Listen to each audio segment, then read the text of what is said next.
Hello students, welcome back to the channel. ಕೆಲವು ದಿನಗಳಿಂದ IBPS ಕಡೆಯಿಂದ ಸುಮಾರು 10,000ಕ್ಕೂ ಹೆಚ್ಚು ಹುದ್ದೆಗಳಿಗೆ ಅಧಿಸೂಚನೆಯನ್ನು ಹೊರಡಿಸಲಾಗಿತ್ತು. ಸೊ ಈಗಾಗಲೇ ಈ ಒಂದು ಹುದ್ದೆಗೆ ಎಲ್ಲ ವಿದ್ಯಾರ್ಥಿಗಳು ಅರ್ಜಿಯನ್ನು ಸಲ್ಲಿಸ್ತಾ ಇದ್ದಾರೆ. ಸೊ IBPS ಅಂದರೆ institute of banking personal selection ಅಂತ ಏನು ಹೇಳ್ತೀವಲ್ಲ, ಕಸ್ಟಮರ್ ಸರ್ವಿಸ್ ಅಸೋಸಿಯೇಟ್ಸ್ ವೇಕೆನ್ಸಿಗಳಿಗೆ ಈಗಾಗಲೇ ಎಲ್ಲ ವಿದ್ಯಾರ್ಥಿಗಳು ಅರ್ಜಿಯನ್ನು ಸಲ್ಲಿಸ್ತಾ ಇದ್ದು, ಸೊ ಕೆಲವೊಂದು ವಿದ್ಯಾರ್ಥಿಗಳಿಗೆ ಫೋಟೋ ಮತ್ತು ಸಿಗ್ನೇಚರ್ನ ಅಪ್ಲೋಡ್ ಮಾಡುವಾಗ ಕೆಲವೊಂದು ಪ್ರಾಬ್ಲಮ್ಸ್ ಆಗ್ತಾ ಇದೆ. ಸೊ ನಾವು ಈ ಒಂದು ವಿಡಿಯೋದಲ್ಲಿ ಈ ಒಂದು IBPS ಅಲ್ಲಿ ಬರುವಂಥ CSA ಅಪ್ಲಿಕೇಶನ್ ಪ್ರೋಸೆಸ್ಸಲ್ಲಿ ಫೋಟೋ ಮತ್ತು ಸಿಗ್ನೇಚರ್ನ ಅಪ್ಲೋಡ್ ಮಾಡುವುದು ಹೇಗೆ ಅಂತ ಎಲ್ಲ ಒಂದು ಕಂಪ್ಲೀಟ್ ಡೀಟೇಲ್ಸನ್ನು ನೋಡೋಣ. ಫೋಟೋ, ಸಿಗ್ನೇಚರ್ ಮತ್ತು ಲೈವ್ ಫೋಟೋ ಅಪ್ಲೋಡ್ ಮಾಡುವುದು ಹೇಗೆ ಅಂತ ಎಲ್ಲ ಒಂದು ಡೀಟೇಲ್ಸನ್ನು ನೋಡೋಣ. ಆ್ಯಂಡ್ ಹಲವಾರು ವಿದ್ಯಾರ್ಥಿಗಳು ಆ್ಯಂಡ್ ಡಿಕ್ಲರೇಷನ್ ಫಾರ್ಮ್ನ ಹೇಗೆ ಬರೀಬೇಕು ಅಂತ ಕಾಮೆಂಟ್ನ ಮಾಡ್ತಾ ಇದ್ದಾರೆ. ಆ್ಯಂಡ್ ಡಿಕ್ಲರೇಷನ್ ಫಾರ್ಮ್ನ ಹೇಗೆ ಬರೆದು ಅಪ್ಲೋಡ್ ಮಾಡುವುದು ಅಂತ ಕೇಳ್ತಾ ಇದ್ದಾರೆ. ಸೊ ಈ ಒಂದು ವಿಡಿಯೋಲ್ಲಿ ಆ ಒಂದು ಆ್ಯಂಡ್ ಡಿಕ್ಲರೇಷನ್ ಫಾರ್ಮ್ನ ಹೇಗೆ ಬರೆದು ಅಪ್ಲೋಡ್ ಮಾಡುವುದು ಅಂತಲೂ ಕೂಡ ನೋಡೋಣ.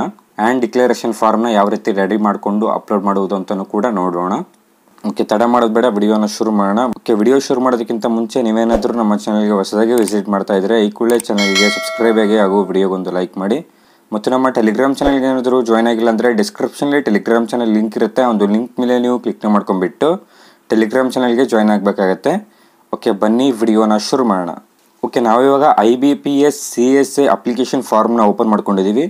ಓಕೆ, ನೀವು ಲಾಗಿನ್ ಮಾಡಿಬಿಟ್ಟು ಅಪ್ಲೈನ ಮಾಡುವಾಗ ಸೆಕೆಂಡ್ ಸ್ಟೆಪ್ಪಲ್ಲಿ photo and signature upload process ಇರುತ್ತೆ. ಈ ಒಂದು ಸ್ಟೆಪ್ಪಲ್ಲಿ ಫೋಟೋ ಆ್ಯಂಡ್ ಸಿಗ್ನೇಚರ್ನ ಅಪ್ಲೋಡ್ ಮಾಡುವುದು ಹೇಗೆ, photo and signature file size ಎಷ್ಟಿರಬೇಕು ಮತ್ತು ಯಾವೊಂದು ಫಾರ್ಮೆಟಲ್ಲಿ ಫೋಟೋ ಆ್ಯಂಡ್ ಸಿಗ್ನೇಚರ್ ಇರಬೇಕಾಗತ್ತೆ ಅಂತ ಹಲವಾರು ವಿದ್ಯಾರ್ಥಿಗಳು ಕಾಮೆಂಟ್ನ ಮಾಡ್ತಾ ಇದ್ದಾರೆ. ಸೊ ಮೊದಲನೇದಾಗಿ ಇಲ್ಲಿ scanned photography of the candidate ಅಂತ ಇದೆಯಲ್ಲ, ಇಲ್ಲಿ ನಿಮ್ಮ ಒಂದು ಫೋಟೋನ ಅಪ್ಲೋಡ್ ಮಾಡಬೇಕಾಗತ್ತೆ. ಆ್ಯಂಡ್ ಫೋಟೋ ಸೈಜ್ ಬಂದು 20 KB ಇಂದ 50 KB ಒಳಗಡೆ ಇರಬೇಕಾಗತ್ತೆ. ಫೋಟೋ ಸೈಜ್ ಬಂದು 20 KB ಇಂದ 50 KB ಒಳಗಡೆ ಇರಬೇಕಾಗತ್ತೆ. ಸೊ ನೀವು ಇಲ್ಲಿ ಚೂಸ್ ಫೈಲ್ ಅಂತ ಇದೆಯಲ್ಲ, ಈ ಒಂದು ಚೂಸ್ ಫೈಲ್ ಮೇಲೆ ಕ್ಲಿಕ್ ಮಾಡಿಕೊಂಡು ನಿಮ್ಮೊಂದು ಫೋಟೋನ ಅಪ್ಲೋಡ್ ಮಾಡಬೇಕಾಗತ್ತೆ. ಆ್ಯಂಡ್ ಫೋಟೋನ ರೀಸೈಜ್ ಮಾಡುವುದು ಹೇಗೆ, ಈ ಒಂದು ಫೀಲ್ಡಲ್ಲಿ ನಿಮ್ಮೊಂದು ಫೋಟೋನ ಅಪ್ಲೋಡ್ ಮಾಡೋದಕ್ಕೆ ಫೋಟೋನ ರೀಸೈಜ್ ಮಾಡುವುದು ಹೇಗೆ ಅಂತ ನೋಡೋಣ. ಓಕೆ, ಸಿಂಪ್ಲಿ ನೀವು ಬ್ರೌಸರ್ಲಿ ಇಮೇಜ್ ರೀಸೈಜರ್ ಅಂತ ಸರ್ಚ್ ಮಾಡಬೇಕಾಗತ್ತೆ. ಓಕೆ, ಇಮೇಜ್ ರೀಸೈಜರ್ ಅಂತ ಸರ್ಚ್ ಮಾಡ್ಕೊಂಡಾಗ ನಿಮಗೆ ಇಲ್ಲಿ ಮೊದಲನೇದಾಗಿ ವೆಬ್ಸೈಟ್ ಶೋ ಆಗ್ತಾ ಇದೆಯಲ್ಲ, ಈ ಒಂದು ವೆಬ್ಸೈಟ್ ಮೇಲೆ ನೀವು ಕ್ಲಿಕ್ನ ಮಾಡ್ಕೊಳ್ಳಿ. ಆ್ಯಂಡ್ ಈ ಒಂದು ವೆಬ್ಸೈಟ್ ಲಿಂಕ್ ಬಂದು ಡಿಸ್ಕ್ರಿಪ್ಷನ್ಲಿ ಕೊಟ್ಟಿರ್ತೀನಿ. ಆ ಒಂದು ಲಿಂಕ್ನ ಯೂಸ್ ಮಾಡಿಕೊಂಡು ನೀವು ಡೈರೆಕ್ಟಾಗಿ ವೆಬ್ಸೈಟ್ಗೆ ವಿಸಿಟ್ ಮಾಡ್ಬೋದು. ಓಕೆ, ಈ ಒಂದು ವೆಬ್ಸೈಟ್ ಮೇಲೆ ಕ್ಲಿಕ್ನ ಮಾಡ್ಕೊಳ್ಳಿ. ಓಕೆ, ವೆಬ್ಸೈಟ್ ಮೇಲೆ ಕ್ಲಿಕ್ನ ಮಾಡ್ಕೊಂಡಾಗ ನಿಮಗೆ ಈ ರೀತಿ ಪೇಜ್ ಓಪನ್ ಆಗುತ್ತೆ. ಆ್ಯಂಡ್ ಸಿಂಪ್ಲಿ ಇಲ್ಲಿ ಸೆಲೆಕ್ಟ್ ಇಮೇಜ್ ಅಂತ ಇದೆಯಲ್ಲ, ಇಲ್ಲಿ ನಿಮ್ಮ ಒಂದು ಇಮೇಜ್ನ ಸೆಲೆಕ್ಟ್ ಮಾಡ್ಕೊಳ್ಳಿ, ಅಂದರೆ ನಿಮ್ಮ ಒಂದು ಫೋಟೋನ ಸೆಲೆಕ್ಟ್ ಮಾಡ್ಕೊಳ್ಳಿ. ಸಿಂಪ್ಲಿ ಇಲ್ಲಿ ಸೆಲೆಕ್ಟ್ ಇಮೇಜ್ ಮೇಲೆ ಕ್ಲಿಕ್ನ ಮಾಡಿಕೊಂಡು ನಿಮ್ಮ ಒಂದು ಫೋಟೋನ ಸೆಲೆಕ್ಟ್ ಮಾಡ್ಕೊಳ್ಳಿ. ಓಕೆ, ಫೋಟೋನ ಸೆಲೆಕ್ಟ್ ಮಾಡ್ಕೊಂಡ ನಂತರ ನಿಮಗೆ ಕೆಳಗಡೆ ಇಲ್ಲಿ choose new size and format ಅಂತ ಇದೆಯಲ್ಲ, ಇಲ್ಲಿ ನಿಮಗೆ ನಿಮ್ಮ ಒಂದು ಫೋಟೋ ಸೈಜ್ ಎಷ್ಟಿರಬೇಕಾಗತ್ತೆ ಆ ಒಂದು ಫೋಟೋ ಸೈಜನ್ನು ಸೆಲೆಕ್ಟ್ ಮಾಡಬೇಕಾಗತ್ತೆ. ಇಲ್ಲಿ ವಿಡ್ತ್, ಹೈಟ್ ಮತ್ತು ರೆಸಲ್ಯೂಷನ್ ಬಂದು ಶೋ ಆಗಿರುತ್ತೆ. ಆ್ಯಂಡ್ ಯಾವೊಂದು ಫಾರ್ಮ್ಯಾಟಲ್ಲಿ ಫೋಟೋ ಬೇಕಾಗುತ್ತೆ ಆ ಒಂದು ಫಾರ್ಮ್ಯಾಟಲ್ಲಿ ಕೂಡ ನೀವು ಕನ್ವರ್ಟ್ ಮಾಡ್ಬೋದು. ಆ್ಯಂಡ್ ಸಿಂಪ್ಲಿ ಇಲ್ಲಿ ರೀಸೈಜ್ ಇಮೇಜ್ ಅಂತ ಇದೆಯಲ್ಲ, ಈ ಒಂದು ರೀಸೈಜ್ ಇಮೇಜ್ ಮೇಲೆ ಕ್ಲಿಕ್ನ ಮಾಡ್ಕೊಳ್ಳಿ. ಓಕೆ, ರೀಸೈಜ್ ಇಮೇಜ್ ಮೇಲೆ ಕ್ಲಿಕ್ನ ಮಾಡ್ಕೊಂಡಾಗ ನಿಮ್ಮ ಒಂದು ಇಮೇಜ್ ಬಂದು ರೀಸೈಜ್ ಆಗುತ್ತೆ. ಸೊ ನೀವಿಲ್ಲಿ ನೋಡ್ಬೋದು ನಿಮ್ಮ ಒಂದು ಫೋಟೋ ಸೈಜ್ ಬಂದು ಕಡಿಮೆ ಆಗಿದೆ. ಆ್ಯಂಡ್ ಇನ್ನೂ ಕಡಿಮೆ ಅಥವಾ ಜಾಸ್ತಿ ಏನಾದರೂ ಬೇಕಾದರೆ ನೀವು ಸಿಂಪ್ಲಿ ಇಲ್ಲಿ ವಿಡ್ತ್ ಹೈಟ್ ಅಂತ ಇದೆಯಲ್ಲ, ಇಲ್ಲಿ 70 ಇರೋದನ್ನು ನೀವು 50 ಮಾಡ್ಕೊಳ್ಳಿ. 50ನೇ ಮಾಡಿಬಿಟ್ಟು ಮತ್ತೊಮ್ಮೆ ನೀವು ರೀಸೈಜ್ ಇಮೇಜ್ ಮೇಲೆ ಕ್ಲಿಕ್ ಮಾಡ್ಕೊಂಡಾಗ ನಿಮ್ಮ ಒಂದು ಫೋಟೋ ಸೈಜ್ ಬಂದು ಕಡಿಮೆ ಆಗುತ್ತೆ. ನೀವಿಲ್ಲಿ ನೋಡ್ಬೋದು ನಿಮ್ಮ ಒಂದು ಫೋಟೋ ಸೈಜ್ ಬಂದು ಕಡಿಮೆ ಆಗಿದೆ. ಸೊ ಈ ರೀತಿ ನೀವು ನಿಮ್ಮ ಒಂದು ಫೋಟೋ ಸೈಜ್ನ ಹೆಚ್ಚಿಗೆ ಅಥವಾ ಕಡಿಮೆ ಮಾಡಬಹುದು. ಆ್ಯಂಡ್ ಸಿಗ್ನೇಚರು ಕೂಡ ಇದೇ ರೀತಿ ನೀವು ರೀಸೈಜ್ನ ಮಾಡಬಹುದು. ಓಕೆ, ಫೋಟೋ ಆ್ಯಂಡ್ ಸಿಗ್ನೇಚರ್ನ ರೀಸೈಜ್ ಮಾಡ್ಕೊಂಡ ನಂತರ ನೀವು ನಿಮ್ಮೊಂದು ಫೋಟೋ ಆ್ಯಂಡ್ ಸಿಗ್ನೇಚರ್ನ ಅಪ್ಲೋಡ್ ಮಾಡ್ಕೊಳ್ಳಿ. ಸಿಂಪ್ಲಿ ಮತ್ತೆ ನೀವು IBPS ಅಪ್ಲಿಕೇಶನ್ ಫಾರ್ಮನ್ನು ಓಪನ್ ಮಾಡಿಕೊಂಡು ಸಿಂಪ್ಲಿ ಇಲ್ಲಿ ಚೂಸ್ ಫೈಲ್ ಅಂತ ಇದೆಯಲ್ಲ, ನೀವು ರೀಸೈಜ್ ಮಾಡಿರುವಂಥ ಫೋಟೋನ ಸೆಲೆಕ್ಟ್ ಮಾಡ್ಕೊಳ್ಳಿ. ಅಂದರೆ ನೀವು ರೀಸೈಜ್ ಮಾಡಿರುವಂಥ ಫೋಟೋನ ಸೆಲೆಕ್ಟ್ ಮಾಡ್ಕೊಳ್ಳಿ. ಸಿಂಪ್ಲಿ ಇಲ್ಲಿ ಚೂಸ್ ಫೈಲ್ ಮೇಲೆ ಕ್ಲಿಕ್ನ ಮಾಡಿಕೊಂಡು ನೀವು ರೀಸೈಜ್ ಮಾಡಿರುವಂಥ ಫೋಟೋನ ಅಪ್ಲೋಡ್ ಮಾಡ್ಕೊಳ್ಳಿ.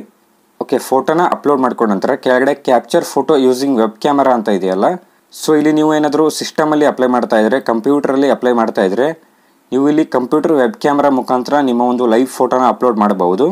ಇಲ್ಲಿ ಕ್ಯಾಪ್ಚರ್ ಫೋಟೋ ಮೇಲೆ ಕ್ಲಿಕ್ ಮಾಡಿಕೊಂಡು ನೀವು ವೆಬ್ ಕ್ಯಾಮ್ರಾ ಮುಖಾಂತರ ನಿಮ್ಮ ಒಂದು ಫೋಟೋನ ಅಪ್ಲೋಡ್ ಮಾಡಬಹುದು. ಅಥವಾ ನೀವು ಮೊಬೈಲಲ್ಲೇ ಅಪ್ಲೈ ಮಾಡ್ತಾ ಇದ್ದರೆ ಇಲ್ಲಿ simply scan QR to capture the photo via mobile ಅಂತ ಇದೆಯಲ್ಲ, ಇಲ್ಲಿ ನೀವು ಕ್ಲಿಕ್ ಕೇರ್ ಟು ಸ್ಕ್ಯಾನ್ ಅಂತ ಇದೆಯಲ್ಲ, ಈ ಒಂದು ಆಪ್ಷನನ್ನು ಸೆಲೆಕ್ಟ್ ಮಾಡ್ಕೊಳ್ಳಿ. ಸೆಲೆಕ್ಟ್ ಮಾಡ್ಕೊಂಡಾಗ ಸ್ಕ್ಯಾನರ್ ಬಂದು ಶೋ ಆಗುತ್ತೆ. ಸೊ ಈ ಒಂದು ಸ್ಕ್ಯಾನರ್ ಸ್ಕ್ರೀನ್ಶಾಟ್ ತೊಗೋಬೋದು ಅಥವಾ ಬೇರೆ ಒಂದು ಫೋನಲ್ಲೂ ಕೂಡ ನೀವು ಸ್ಕ್ಯಾನ್ ಮಾಡ್ಬೋದು. ಸೊ ಸ್ಕ್ಯಾನ್ ಹೇಗೆ ಮಾಡುವುದು ಅಂದರೆ ನೀವು ಸಿಂಪ್ಲಿ ಗೂಗಲ್ ಸರ್ಚಲ್ಲಿ ಈ ರೀತಿ ಸ್ಕ್ಯಾನರ್ ಇರುತ್ತೆ. ಸೊ ಈ ಒಂದು ಸ್ಕ್ಯಾನರ್ನ ಯೂಸ್ ಮಾಡಿಕೊಂಡು ಆ ಒಂದು ಸ್ಕ್ಯಾನರ್ನ ಸ್ಕ್ಯಾನ್ ಮಾಡ್ಕೊಳ್ಳಿ. ಸೊ ಸ್ಕ್ಯಾನ್ ಮಾಡ್ಕೊಂಡಾಗ ಡೈರೆಕ್ಟಾಗಿ ವೆಬ್ಸೈಟ್ ಓಪನ್ ಆಗುತ್ತೆ. ಸಿಂಪ್ಲಿ ಕ್ಯಾಪ್ಚರ್ ಫೋಟೋ ಅಂತ ಇದೆಯಲ್ಲ, ಈ ಒಂದು ಕ್ಯಾಪ್ಚರ್ ಫೋಟೋ ಮೇಲೆ ಕ್ಲಿಕ್ನ ಮಾಡಿಕೊಂಡು ನಿಮ್ಮ ಒಂದು ಲೈವ್ ಫೋಟೋನ ಕ್ಯಾಪ್ಚರ್ ಮಾಡ್ಕೊಳ್ಳಿ. ಸಿಂಪ್ಲಿ ಒಂದು ಕ್ಯಾಪ್ಚರ್ ಫೋಟೋ ಮೇಲೆ ಕ್ಲಿಕ್ನ ಮಾಡಿಕೊಂಡು ನೀವು ನಿಮ್ಮ ಒಂದು ಲೈವ್ ಫೋಟೋನ ಕ್ಯಾಪ್ಚರ್ ಮಾಡ್ಕೊಳ್ಳಿ. ಓಕೆ, ನಿಮ್ಮ ಒಂದು ಲೈವ್ ಫೋಟೋನ ಕ್ಯಾಪ್ಚರ್ ಮಾಡ್ಕೊಂಡ ನಂತರ ಆಟೋಮೆಟಿಕ್ಕಾಗಿ ನಿಮ್ಮ ಒಂದು ಅಪ್ಲಿಕೇಶನ್ ಫಾರ್ಮಲ್ಲಿ ನಿಮ್ಮ ಒಂದು ಫೋಟೋ ಮತ್ತು ಲೈವ್ ಫೋಟೋ ಬಂದು ಇಲ್ಲಿ ಶೋ ಆಗುತ್ತೆ. ನೀವು ಲೈವ್ ಫೋಟೋನ ಕ್ಯಾಪ್ಚರ್ ಮಾಡ್ಕೊಂಡ ನಂತರ ಆಟೋಮೆಟಿಕ್ಕಾಗಿ ಇಲ್ಲಿ ಲೈವ್ ಫೋಟೋ ಮತ್ತು ಅಪ್ಲೋಡ್ ಮಾಡಿರುವಂಥ ಫೋಟೋ ಇಲ್ಲಿ ಶೋ ಆಗ್ತಾ ಇದೆ. ನೀವು ಇವಾಗ ಸ್ಕ್ರೀನ್ ಮೇಲೆ ನೋಡ್ಬೋದು 2 ಫೋಟೋಗಳು ಇಲ್ಲಿ ಶೋ ಆಗ್ತಾ ಇದೆ. ಓಕೆ, 2 ಫೋಟೋಗಳನ್ನು ಅಪ್ಲೋಡ್ ಮಾಡ್ಕೊಂಡ ನಂತರ ಸಿಂಪ್ಲಿ ಕೆಳಗಡೆ ಡಿಕ್ಲರೇಷನ್ ಇರುತ್ತೆ. ಈ ಒಂದು ಡಿಕ್ಲರೇಷನ್ನ ಸೆಲೆಕ್ಟ್ ಮಾಡ್ಕೊಳ್ಳಿ. ಓಕೆ, ಡಿಕ್ಲರೇಷನ್ನ ಸೆಲೆಕ್ಟ್ ಮಾಡ್ಕೊಂಡ ನಂತರ ನೆಕ್ಸ್ಟ್ ನಿಮಗೆ ನಿಮ್ಮ ಒಂದು ಸಿಗ್ನೇಚರ್ ಅಪ್ಲೋಡ್ ಮಾಡುವ ಪ್ರೊಸೆಸ್ ಇರುತ್ತೆ. ಸಿಂಪ್ಲಿ ಇಲ್ಲಿ ಚೂಸ್ ಫೈಲ್ ಅಂತ ಇದೆಯಲ್ಲ, ನೀವು ರೀಸೈಜ್ ಮಾಡಿರುವಂಥ ಸಿಗ್ನೇಚರ್ನ ಅಪ್ಲೋಡ್ ಮಾಡ್ಕೊಳ್ಳಿ. ಆ್ಯಂಡ್ ಸಿಗ್ನೇಚರ್ ಸೈಜ್ ಬಂದು 10 KB ಇಂದ 20 KB ಒಳಗಡೆ ಇರಬೇಕಾಗತ್ತೆ. ಸಿಗ್ನೇಚರ್ ಸೈಜ್ ಬಂದು 10 KB ಇಂದ 20 KB ಒಳಗಡೆ ಇರಬೇಕಾಗತ್ತೆ. ಆ್ಯಂಡ್ ಇಲ್ಲಿ ಚೂಸ್ ಫೈಲ್ ಅಂತ ಇದೆಯಲ್ಲ, ಈ ಒಂದು ಆಪ್ಷನ್ನ ಸೆಲೆಕ್ಟ್ ಮಾಡಿಕೊಂಡು ನಿಮ್ಮ ಒಂದು ಸಿಗ್ನೇಚರ್ನ ಸೆಲೆಕ್ಟ್ ಮಾಡ್ಕೊಳ್ಳಿ. ನಿಮ್ಮೊಂದು ಸಿಗ್ನೇಚರ್ನ ಅಪ್ಲೋಡ್ ಮಾಡ್ಕೊಳ್ಳಿ. ಅಪ್ಲೋಡ್ ಮಾಡ್ಕೊಂಡ ನಂತರ ಕೆಳಗಡೆ ಸಿಂಪ್ಲಿ ಡಿಕ್ಲರೇಷನ್ ಅಂತ ಇದೆಯಲ್ಲ, ಈ ಒಂದು ಡಿಕ್ಲರೇಷನ್ ಮೇಲೆ ಕ್ಲಿಕ್ನ ಮಾಡ್ಕೊಳ್ಳಿ. ಓಕೆ, ಡಿಕ್ಲರೇಷನ್ ಮೇಲೆ ಕ್ಲಿಕ್ನ ಮಾಡ್ಕೊಂಡ ನಂತರ ಸಿಂಪ್ಲಿ ಕೆಳಗಡೆ ನೆಕ್ಸ್ಟ್ ಅಂತ ಇದೆಯಲ್ಲ, ಈ ಒಂದು ನೆಕ್ಸ್ಟ್ ಮೇಲೆ ಕ್ಲಿಕ್ನ ಮಾಡ್ಕೊಳ್ಳಿ. ಓಕೆ, ನೆಕ್ಸ್ಟ್ ಮೇಲೆ ಕ್ಲಿಕ್ನ ಮಾಡ್ಕೊಂಡಾಗ photo and signature upload successfully ಅಂತ ಶೋ ಆಗುತ್ತೆ. ಇಲ್ಲಿಗೆ ನಿಮ್ಮ ಒಂದು ಫೋಟೋ ಆ್ಯಂಡ್ ಸಿಗ್ನೇಚರ್ ಅಪ್ಲೋಡ್ ಮಾಡುವ ಪ್ರೋಸೆಸ್ ಬಂದು ಕಂಪ್ಲೀಟ್ ಆಗುತ್ತೆ. ಸೊ ಈ ರೀತಿ ನಿಮ್ಮ ಒಂದು ಫೋಟೋ ಆ್ಯಂಡ್ ಸಿಗ್ನೇಚರ್ನ ಅಪ್ಲೋಡ್ ಮಾಡಬಹುದು. ಎಲ್ಲ ವಿದ್ಯಾರ್ಥಿಗಳು ನಮ್ಮ ಒಂದು ಫೋಟೋ ಆ್ಯಂಡ್ ಸಿಗ್ನೇಚರ್ನ ಅಪ್ಲೋಡ್ ಮಾಡುವ ಪ್ರೋಸೆಸ್ ಬಗ್ಗೆ ಸಪ್ರೇಟಾಗಿ ವಿಡಿಯೋ ಮಾಡಿ ಅಂತ ಕಾಮೆಂಟ್ನ ಮಾಡ್ತಾಯಿದ್ರು. ಸೊ ಈ ರೀತಿ ನೀವು ನಿಮ್ಮ ಒಂದು ಫೋಟೋ ಆ್ಯಂಡ್ ಸಿಗ್ನೇಚರ್ನ ಅಪ್ಲೋಡ್ ಮಾಡಬಹುದು. And photo and signature resize ಮಾಡುವುದಕ್ಕೆ ನಿಮಗೆ ವೆಬ್ಸೈಟ್ ಲಿಂಕ್ ಬಂದು ಡಿಸ್ಕ್ರಿಪ್ಷನಲ್ಲಿ ಕೊಟ್ಟಿರ್ತೀನಿ. ಆ ಒಂದು ವೆಬ್ಸೈಟ್ನ ಯೂಸ್ ಮಾಡಿಕೊಂಡು ನೀವು ನಿಮ್ಮ ಒಂದು ಫೋಟೋ ಆ್ಯಂಡ್ ಸಿಗ್ನೇಚರ್ನ ನೀವು ರೀಸೈಜ್ ಮಾಡ್ಕೊಳ್ಳಿ. ಆ್ಯಂಡ್ ನಿಮಗೆ ಈ ಒಂದು ಹುದ್ದೆಗೆ ಅರ್ಜಿನ ಸಲ್ಲಿಸುವಾಗ ಆ್ಯಂಡ್ ಡಿಕ್ಲರೇಷನ್ ಫಾರ್ಮ್ ಕೇಳುತ್ತೆ. ಓಕೆ, ಅದಾದ ನಂತರ ಆ್ಯಂಡ್ ಡಿಕ್ಲರೇಷನ್ ಫಾರ್ಮ್ನ ಹೇಗೆ ಬರೆದ್ಬಿಟ್ಟು ಅಪ್ಲೋಡ್ ಮಾಡುವುದು ಅಂತ ನೋಡೋಣ. ಸೊ ಕೆಲವೊಂದು ವಿದ್ಯಾರ್ಥಿಗಳಿಗೆ ಆ್ಯಂಡ್ ಡಿಕ್ಲರೇಷನ್ ಫಾರ್ಮ್ನ ಹೇಗೆ ಬರೀಬೇಕು ಅಂತ ಗೊತ್ತಿಲ್ಲ. ಸೊ ನೀವೀಗ ಸ್ಕ್ರೀನ್ ಮೇಲೆ ನೋಡ್ತಾ ಇದ್ರಲ್ಲ, ನೀವು ಈ ರೀತಿ ಆ್ಯಂಡ್ ಡಿಕ್ಲರೇಷನ್ ಫಾರ್ಮ್ನ ಬರೀಬೇಕಾಗತ್ತೆ. ಸ್ಕ್ರೀನ್ ಮೇಲೆ ಕಾಣಿಸ್ತಾ ಇದೆಯಲ್ಲ, ಈ ರೀತಿ ನಿಮ್ಮ ಒಂದು ಆ್ಯಂಡ್ ಡಿಕ್ಲರೇಷನ್ ಫಾರ್ಮ್ನ ನೀವು ರೆಡಿ ಮಾಡಬೇಕಾಗತ್ತೆ. ಸ್ವತಃ ನೀವೇ ಖುದ್ದಾಗಿ ಆ್ಯಂಡ್ ಡಿಕ್ಲರೇಷನ್ ಫಾರ್ಮ್ನ ಬರೀಬೇಕಾಗತ್ತೆ. ಬೇರೊಬ್ಬರ ಕೈಯಲ್ಲಿ ನೀವು ಬರೆಸುವ ಆಗಿಲ್ಲ. ಸ್ವತಃ ಖುದ್ದಾಗಿ ನೀವೇ ಆ್ಯಂಡ್ ಡಿಕ್ಲರೇಷನ್ ಫಾರ್ಮ್ನ ಬರೀಬೇಕಾಗತ್ತೆ. ಸೊ ಇಲ್ಲಿ ಯುವರ್ ನೇಮ್ ಅಂತ ಇದೆಯಲ್ಲ, ನಿಮ್ಮ ಒಂದು ನೇಮನ್ನು ಬರ್ಕೊಳ್ಳಿ. ಅದಾದ ನಂತರ hereby declare that all the information submitted by me in the application form is correct, true and valid. I will present the supporting documents as and when required ಅಂತ ನೀವು ಈ ರೀತಿ ಬರೀಬೇಕಾಗತ್ತೆ. ಸಿಂಪಲ್ ಇದೆ, ಇಷ್ಟೇ ನೀವು ಬರೆದ್ಬಿಟ್ಟು ಅಪ್ಲೋಡ್ ಮಾಡಬೇಕಾಗತ್ತೆ. And A4 ಸೈಜಲ್ಲಿ ನೀವು ಬರೆದು ಅಪ್ಲೋಡ್ ಮಾಡಬೇಕಾಗತ್ತೆ. ಆ್ಯಂಡ್ ಡಿಕ್ಲರೇಷನ್ ಫಾರ್ಮ್ನ ಬರೆದ ನಂತರ ಕೆಳಗಡೆ ನಿಮ್ಮ ಒಂದು ಸಿಗ್ನೇಚರ್ನ ಮಾಡಬೇಕಾಗತ್ತೆ. ಸೊ ಈ ರೀತಿ ನೀವು A4 ಸೈಜ್ ಸೀಟಲ್ಲಿ ನಿಮ್ಮ ಒಂದು ಆ್ಯಂಡ್ ಡಿಕ್ಲರೇಷನ್ನ ಬರೆದು ಕೆಳಗಡೆ ನಿಮ್ಮ ಒಂದು ಸಿಗ್ನೇಚರ್ನ ಮಾಡಿಕೊಂಡು ಈ ಒಂದು ಡಿಕ್ಲರೇಷನ್ ಫಾರ್ಮ್ನ ನೀವು ಅಪ್ಲೋಡ್ ಮಾಡಬೇಕಾಗತ್ತೆ. ಸಿಂಪ್ಲಿ ಇಲ್ಲಿ ಅಪ್ಲಿಕೇಶನಲ್ಲಿ ಅಪ್ಲೋಡ್ ಆ್ಯಂಡ್ ಡಿಕ್ಲರೇಷನ್ ಫಾರ್ಮ್ ಅಂತ ಇದೆಯಲ್ಲ, ಈ ಒಂದು ಆಪ್ಷನನ್ನು ಸೆಲೆಕ್ಟ್ ಮಾಡಿಕೊಂಡು ನೀವು ನಿಮ್ಮ ಒಂದು ಡಿಕ್ಲರೇಷನ್ ಫಾರ್ಮ್ನ ಅಪ್ಲೋಡ್ ಮಾಡ್ಕೊಳ್ಳಿ.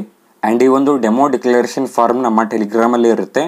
ನಮ್ಮ ಟೆಲಿಗ್ರಾಮ್ಗೆ ಜಾಯ್ನ್ ಆಗಿಬಿಟ್ಟು ನೀವು ಈ ರೀತಿ ನಿಮ್ಮ ಒಂದು ಡಿಕ್ಲರೇಷನ್ ಫಾರ್ಮ್ನ ರೆಡಿ ಮಾಡ್ಕೊಳ್ಳಿ. ಓಕೆ, ಐ ಹೋಪ್ ಎಲ್ಲ ವಿದ್ಯಾರ್ಥಿಗಳು ಅರ್ಜಿನ ಸಲ್ಲಿಸ್ತಾ ಇದ್ದಾರೆ ಅಂದ್ಕೊಂಡಿದ್ದೀನಿ.